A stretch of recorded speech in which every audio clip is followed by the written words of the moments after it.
ما شاء الله.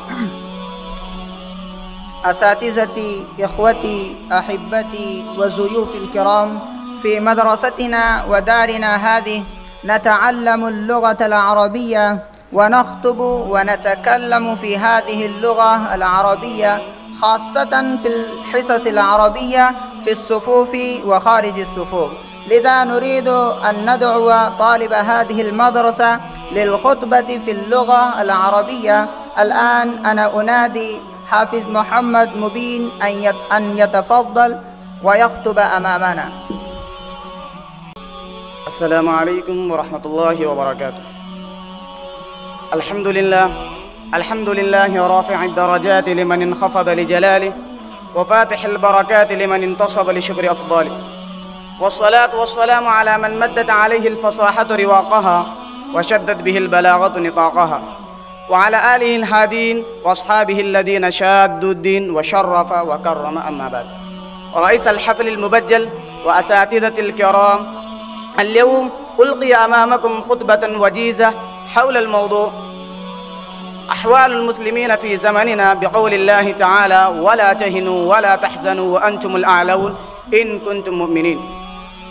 فقد قال الله تبارك وتعالى في القرآن المجيد والفرقان الحميد: فأعوذ بالله من الشيطان الرجيم، بسم الله الرحمن الرحيم، ولا تهنوا ولا تحزنوا وأنتم الأعلون إن كنتم مؤمنين. صدق الله العظيم.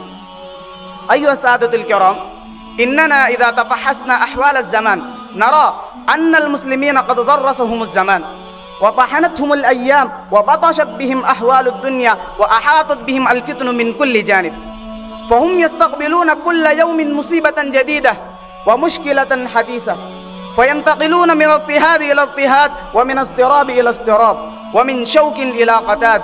تنتهك حرماتهم وتنهش كراماتهم وتخرب بيوتهم وديارهم وتدمر مساجدهم ومعابدهم. فهذه نظرة خاطفة على أحوال المسلمين في زمننا في كل مكان. إخواني في العقيدة والإيمان، إن الأمة الإسلامية في هذه الأيام تمر بمرحلة خطيرة جدا لا مثال لها في تاريخها الطويل. دولة إسرائيل جاثمة على قلب العالم الإسلامي، وأمريكا تعامل مع المسلمين معاملة قاسية، كما نظرتم في العراق وأفغانستان، وكما تنظرون في فلسطين. وصارت دماء المسلمين رخيصة في أنظار القردة والخنازير من اليهود والنصارى، فلا قيمة لدمهم عند المشركين، حتى أنه أرخص من التين والتراب.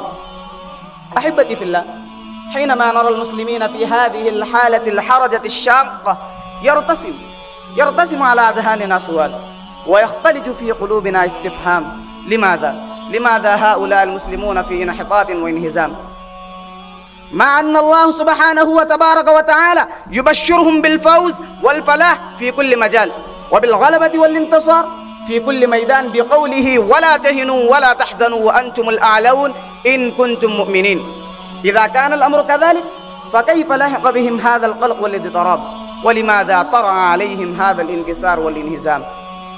قلبوا صفحات التاريخ تروا أن الصحابة والتابعين كانوا بأعلى قمة من الرفعة والكمال، وكانوا مثالا في الغلبة والانتصار وآية للنهوض والانطلاق.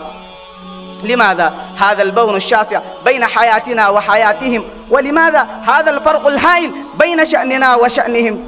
ولماذا لا يتحقق وعد الله تعالى من النصر العزيز والفتح المبين؟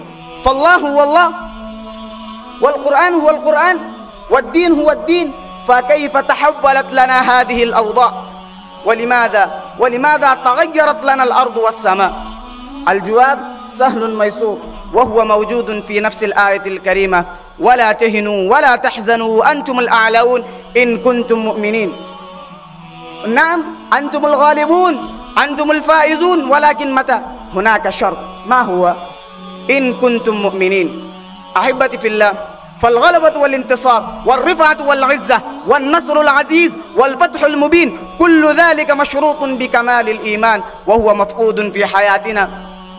فيلزم علينا أيها الإخوة أن نعمل بمقتضيات الإيمان ونطبق الشريعة الغراء على حياتنا الفردية والجماعية لكي يتحقق وعد الله تعالى كما تحقق في الماضي لسلفنا الصالحين. قال الله تعالى: وعد الله الذين آمنوا منكم وعملوا الصالحات ليستخلفنهم في الأرض كما استخلف الذين من قبلهم وليمكنن لهم دينهم الذي ارتضى لهم وليبدلنهم من بعد خوفهم أمنا. أقول قولي هذا، أستغفر الله لي ولكم ولسائر المسلمين فاستغفروه إنه هو الغفور الرحيم.